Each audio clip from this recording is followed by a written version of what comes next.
उत्तर प्रदेश के एक जिले डुमरियागंज में 59 साल पुराने मदरसे पर कार्रवाई।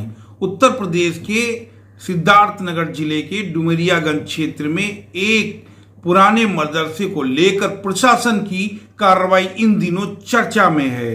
रिपोर्ट के अनुसार प्रशासन ने मदरसे की इमारत को ढाया है क्योंकि राजस्व रिकॉर्ड की जांच में जिस जमीन पर यह निर्माण था उसे सरकारी भूमि बताया गया है। प्रशासन की ओर से इससे सरकारी जमीन पर अतिक्रमण का मामला माना गया है। बताया जा रहा है कि यह मदरसा करीब 59 साल पुराना था। इतने लंबे समय तक यहाँ शैक्षणिक गतिविधियां चल रही थी, इसीलिए स्थानीय स्तर पर एक पुरानी संस्था के रूप में जाना जाता था। हालांकि किसी भी निर्माण की उम्र अपने आप में जमीन पर कानूनी अधिकार साबित नहीं करती। जमीन की वास्तविक स्वामित्व राजस्व रिकॉर्ड और लागू कानूनों के आधार पर तय होता है। मामले में प्रशासनिक जांच के दौरान जमीन के रिकॉर्ड देखे गए। अधिकारियों के अनुसार लेखपाल की रिपोर्ट में जमीन को सरकारी बताया गया और इसके बाद मामला सक्षम अधिकारी के सामने गया।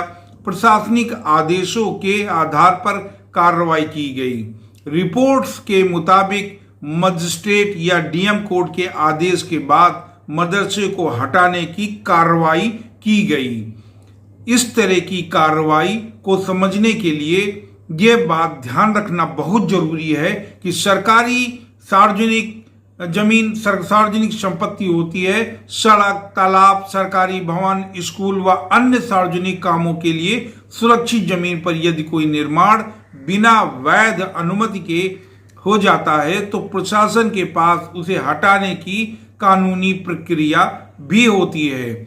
इसका उद्देश्य जमीन को उसके निर्धारित उपयोग के लिए सुरक्षित रखना होता है और साथ ही ऐसे मामलों में यह भी जरूरी होता है कि प्रशासन नियमों और उचित कानूनी प्रक्रिया का पालन करें।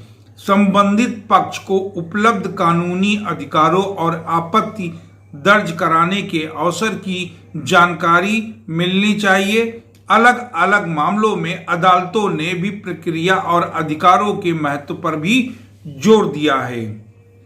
डुमरियागंज का यह कार्रवाई इसलिए ध्यान सबका अपनी ओर खींच रही है क्योंकि मदरसा काफी पुराना बताया जा रहा था, लेकिन सरकारी जमीन से जुड़े मामलों में केवल निर्माण की उम्र निर्णायक नहीं होती। असल सवाल जमीन के रिकॉर्ड, अनुमति और कानूनी स्थिति का होता है।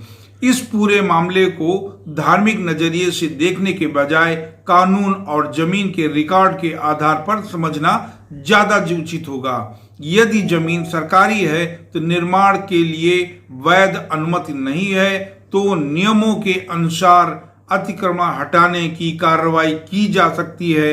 वहीं यदि किसी पक्ष को प्रशासनिक निर्णय पर आपत्ति है तो इसके लिए कानूनी रास्ते उपलब्ध हैं। और अंततः इस घटना का मुख्य विषय किसी धर्म या समुदाय से ज्यादा सरकारी भूमि और उसके उपयोग से जुड़े नियम कानून सभी प्रकार के सार्वजनिक जमीन और निर्माणों पर सामान्य रूप से लागू होना चाहिए और हर कार्रवाई निर्धारित कानूनी प्रक्रिया के अनुसार होनी चाहिए। यही कानूनी नियम है और यहाँ पर इन सब बातों को ध्यान रखना बहुत जरूरी है। वीडियो अगर आपको अच्छी लगी हो तो प्लीज हमारे चैनल को सब्सक्राइब करें, शेयर करें, बेल आइकन को जरूर हिट करें। मिलते हैं एक नए वीडियो में। नमस्कार।